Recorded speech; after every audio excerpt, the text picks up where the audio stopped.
Hey loves, today I'm here to talk to you about forgotten dreams.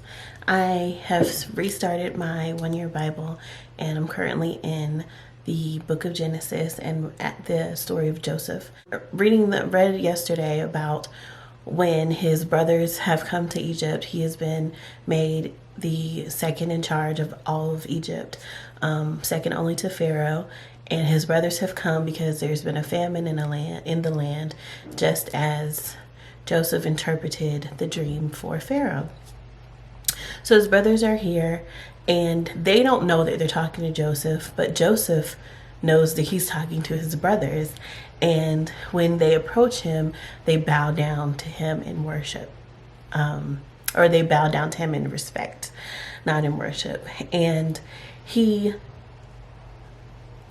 the Bible says that he remembered the dreams that he had of him. And it made me think, we don't know how old Joseph was when he went into captivity, specifically when his brothers sold him into captivity. But we do know that at least 16 years had passed from the time Joseph interpreted the dream for Pharaoh in the time, the 14 years, 7 years of plenty, 7 years of famine, the 14 years of famine. So that's at least 16 years. Then prior to that, Joseph was in prison. Prior to that, he was enslaved and a worker for Potiphar's house. Prior to that, he was, of course, sold. So how many years between him being sold and him being interpreting the dream? We don't know, but we do know that there were 16 years between him interpreting the dream and him seeing his brothers for the first time in at least 16 years. And during that time, when you look at Joseph's life, you're like, so much happened. He was a young boy. He was sold into slavery by those that he thought he trusted, his brothers. He was in Potiphar's household and doing well, and then he was accused of rape by Potiphar's wife, imprisoned, forgotten about while he was in prison by the Pharaoh's cupbearer, who he interpreted the dream for him initially. That he was going to be saved and be reestablished in his position. And it wasn't until a couple years later that he was able to interpret the dream for Pharaoh. So all of this time has passed and so many things have happened. And it, makes me think, if it were me, I would have been so overwhelmed with everything that was going on right then, basically just trying to survive away from my family, away from those who love me in this foreign land. And either A, completely forgetting about the dream that I had when I was a young boy, comfortable in my father's home, or B, thinking about the dream and remembering the dream, but completely rationalizing myself out of it, saying that had to just have been a childish fantasy, a crazy whim. I don't know what I was thinking. Clearly, the way my situation is right now, that dream could never happen. I'm not going to see my brothers and my father and my mother again. So there's no way they could bow down to me like the cows bowed down to the other cows, or like stalks of corn bow down to the other sheaves of corn. Anyway, the point is, he had a dream when he was younger that his family was going to bow down to him in submission and he was going to rule over them.